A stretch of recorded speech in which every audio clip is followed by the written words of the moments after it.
Hey, what's up, everybody? It's your boy Jay Crawford back at you with another excerpt from Excuse My Bias. The Excuse My Bias podcast is the one and only bias sports podcast show, but not the one and only because we all have biases, just different biases. Want to jump really quickly into this all NBA teams that came out today, and particularly Klay Thompson and him being left off of the All NBA teams. I know you might be thinking, well, that sucks for him, but why is that such a big deal? Well, because for Klay Thompson, him being a free agent this summer, along with his teammate Kevin Durant and Boogie Cousins, but Klay in particular had a contract kicker where if he made an All NBA team, and that's any of them, first, second, or third, he would have been able to be eligible for the super max, meaning he would have got an extra $31 million on his next contract there that he can sign in July.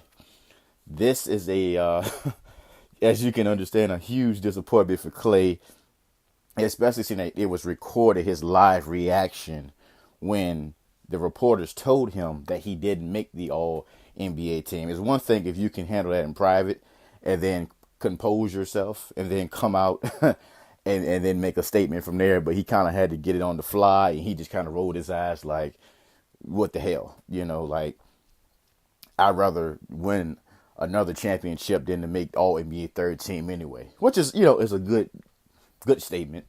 I can even say it's a true statement, but that $31 million has got to hurt there with that, not getting that taken, not being able to get that one there. And especially when he looked up, he kind of rolled his eyes and he was like, really, do I think it's that many guards in the league that's better than me? No.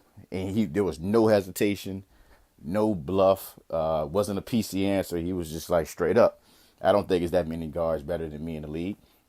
And to be honest, he has a point. Klay Thompson is a top five guard in the league, was definitely shooting guard. If you're counting point guards, then I'll maybe have to recompile the list, but he's definitely top five shooting guard, right there with Oladipo, Harden, then him, maybe DeRozan and some other guys, but definitely a top five shooting guard there, no question. And I took the liberty to look at the All NBA third team list because the first two teams, to me, he doesn't have a case for first team. Second team, I don't think he has a case either over Dame or Kawhi. Over Dame or Kyrie. Both of them just had bigger responsibilities for their team, and their teams performed well in the regular season. The one I think that everybody will stick out to is they're gonna look at Kemba. Let's just keep it real. They're gonna look at Kemba. The third team was Russell, Westbrook, Kemba, LeBron, Blake Griffin, and Rudy Gobert. With him being a guard, you don't have to worry about the forwards at all, so we're not even going to focus on them. But Russell averaged another triple-double. His team went to the playoffs there. They had a pretty good record. Russell's not really in question for me. Kemba is the one that I think most people will look at and say, well, Klay's better than him. He should have got that spot there. And I would agree with you if it was just a straight-up player-for-player type situation, that you could make the argument, hey, Klay is just better because of what he does on both ends of the floor, the way he impacts the offense there as well. But unfortunately for Klay, these are regular season awards. And unfortunately, if you're on a team that is stacked like his, for you to be able to get an All NBA third team or second team or something like that, your team has to perform almost at a historic pace to be able to say, well, we're going to get 3 All NBA guys, in there, because obviously, those great teams like Golden State, they're going to get their first teamers like Steph, their second teamers like KD. Those are kind of automatic. Those third team slots, though, are usually reserved only for those super stacked teams like that when they have a great regular season, record breaking. If you look at it, he made the All NBA third team back in 2015 and 2016. These were the years where the Warriors won 67 games and, of course, the 73 game winning Golden State Warriors teams. Those teams paced themselves at we're at such a great pace and led the league in wins and just overall dominance that it made sense to make Klay an all NBA third team guy during those times. But you see, last year with KD being added, now Klay stepped down and leaving a step further, and that makes it even tougher for him to be a all NBA guy, especially seeing that the Warriors didn't exactly dominate the regular season, even like they'd done previously, even though the team got better with Kevin Durant. There's actually some numbers that I'm just going to kind of present to kind of make the case for why Kemba did get that spot over Klay and why I agree with it. Like I said, I'm not agreeing that Kemba's a better player, but I agree that because of what Kemba had to do for his team and his impact for his team directly, and what that resulted in wins and losses, it just meant that it had to go for him there over Klay there with it. So if you look at it, win shares is a good stat that I love to go to. A lot of people really don't understand win shares, so it looks weird because you look at it and you could just see, Klay Thompson has 5.3 win shares this year. And you're like, well, what the hell does that mean? Well, it means out of the 57 wins that the Golden State Warriors had this year, they're saying that Klay was directly responsible pretty much for about 5 of those wins, where he kind of just played well above everybody else. He was the driving force for those. And actually, if you look at the stats and you look at his game scores for the season, you can see which 5 games they're actually talking about. Game scores is another stat there that compiles all of the traditional stats: points, rebound, assists, turnovers, etc.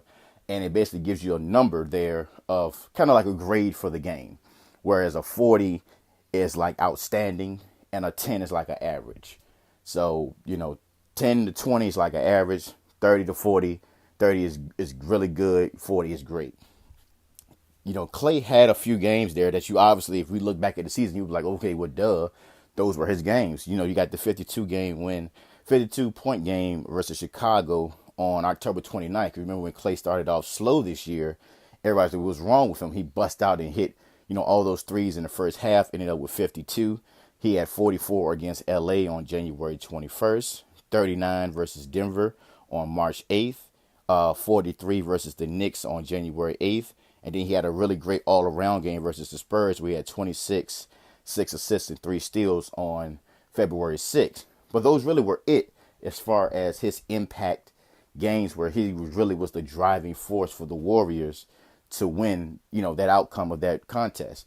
With Kevin Durant leading that team with almost 12 win shares. So he had a much greater impact on the team for winning those games. Steph Curry was right behind him with 10. I'm just rounding up there for you. For comparison, look at Kemba. Now, the Charlotte Hornets obviously didn't win 57 games. They didn't even make the playoffs. But the Charlotte Hornets, of their 39 wins, Kemba was responsible for, basically almost 20% of the wins. He was responsible for 7.3. That was his win share numbers. And if you really look at the games, you can see which ones that he really made that big impact on. He had 37, 10 assists and 6 rebounds and 1 steal versus Chicago in February. 36, 9, and 11 versus Boston, 43, 5, and 4 versus Boston again, 38, 11, and 9 versus San Antonio, 29, 8, and 6 versus Toronto, 32, 7, and 3 versus the Pelicans, 37, 7, and 1 versus Atlanta. And these aren't even including some of his biggest games, like his 60-point game that he had earlier this year that he lost. So all of those kind of come into consideration as well when you look at when Klay Thompson had a great game this year. His team almost assuredly won. With Kemba, he had a lot of games where Kemba balled out, and it was just him balling out. He didn't have the requisite help to go ahead and win those games. This really was probably why his win shares was lower. You have to think if Kemba had a little bit of a better roster around him, just to help out a bit, his win shares would have probably been in a double-figure margin, and he might have been looking at maybe All-NBA second team at that point. That's kind of where Dame Lillard is, because he had C.J. McCullough, obviously Nurkic and other guys there who could help him out a little bit. So when he had those great 50 and 60-point games, their team was able to win. So it reflects in the win shares and reflects better for them when they go back and they compile these lists and look over these stats to make these all NBA teams. So just kind of wanted to point that out for you that, hey, Klay, I'm your guy. I love Klay Thompson. I'm actually a big defender here. I hate when people say that he's overrated. That really just irks me so much. But I got to get this one to Kemba there, Klay. I'm sorry. Like, I love you. One of the best two-way players in the world. But Kemba did have to carry a much heavier load there. And he did an outstanding job there this year. You saw him with the All-Star bid this year. And, he just really killed it, man. I really hate that it just cost you $31 million. But I think you'll be okay. Yeah, I think money-wise, you'll be fine. You'll figure it out there. And I think this makes for even more interesting free agent frenzy that comes in July, because now Golden State doesn't have to give him the Supermax. Maybe see if they make some adjustments to get more guys there, or maybe now they can offer even more guys, maybe offer Boogie something more than what they could do previously. So this is your boy Jay Crawford for this quick excerpt for Excuse My Bias podcast. Go ahead and subscribe to the Excuse My Bias podcast on iTunes, everywhere else that you listen to podcasts. Basically, we are right there for you for your Bias Sports podcast talk. Remember, this is the one and only Bias Sports podcast, but not the one and only, because we all have biases, just different biases. You take care. Peace.